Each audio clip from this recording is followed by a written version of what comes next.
Болить горло? Льодяники Фортеза від болю у горлі крутезні. Путин подписал указ, которым освободил Дмитрия Козака от должности замруководителя администрации президента.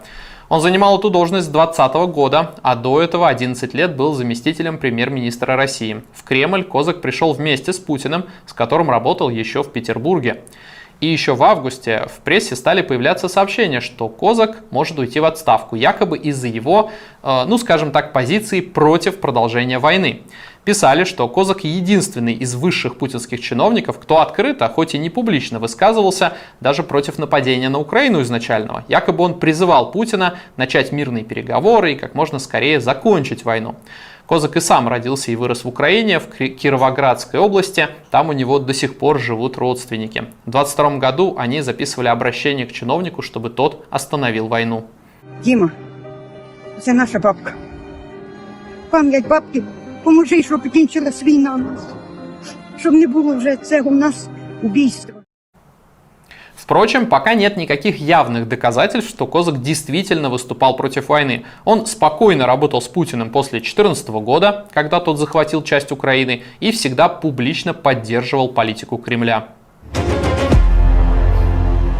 В порту Санкт-Петербурга задержали рекордную партию кокаина на 20 миллиардов рублей. Контрабандисты спрятали 15 центнеров запрещенного вещества в ящиках с бананами на судне Cool Emerald из Эквадора. Возбуждено дело о контрабанде наркотиков в особо крупном размере. Это уже третья крупная партия кокаина, найденная в порту Петербурга за последние месяцы. В мае таможня задержала 50 килограмм наркотика стоимостью 500 миллионов рублей, а в июле еще тонну на 12 миллиардов.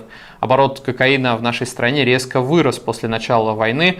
В 2024 году на таможне изъяли почти 3 тонны запрещенных веществ, а годом ранее около 400 килограмм. И еще одна новость из Ленинградской области. В Выборге ночью прошел рекордный ливень, выпала норма осадков за половину месяца, вода затопила улицы, автомобили и первые этажи, дошла до железнодорожного вокзала. Тысячи людей остались без света. Власти просят горожан соблюдать осторожность и не выходить в затопленные районы. А на Камчатке произошло мощное землетрясение магнитудой 7,2 балла. На восточном побережье Камчатки и Курильских островах объявили угрозу цунами. Высота волн может достигать 62 сантиметров. Информации о разрушениях и пострадавших пока нет. За последнюю неделю на Камчатке произошло как минимум 2 землетрясения магнитудой более 7. Российские военные продолжают воздушные налеты на Украину. За ночь были атакованы Донецкая, Киевская, Сумская, Харьковская, Черниговская и Днепропетровская области.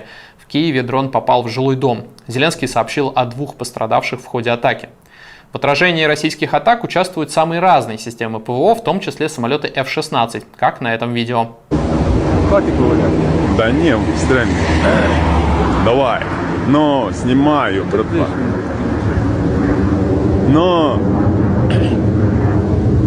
Ракеты закончились. Есть. Две красиво. Сейчас будет ту-ту-ту. О, оце видео. Но иногда свои же заблудившиеся беспилотники приходится сбивать российским военным.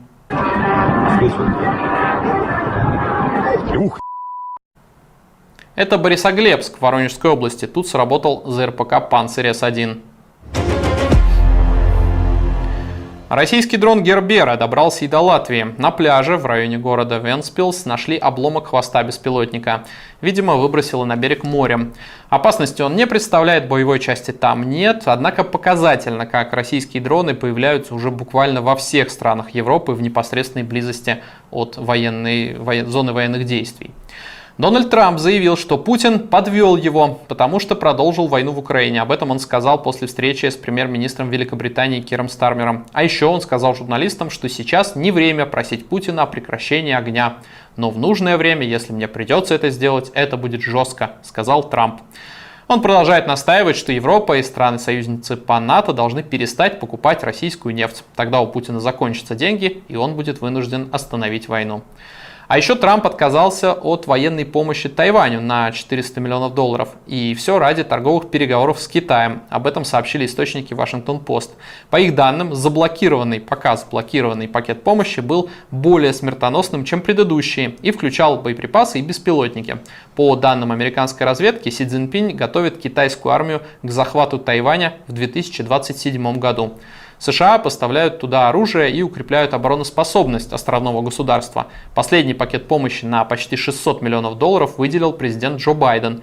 В администрации Трампа считают, что страна должна платить за поставки американского оружия. Сегодня 19 сентября и 1304 день войны. С вами был Ян Матвеев. Спасибо, что смотрели.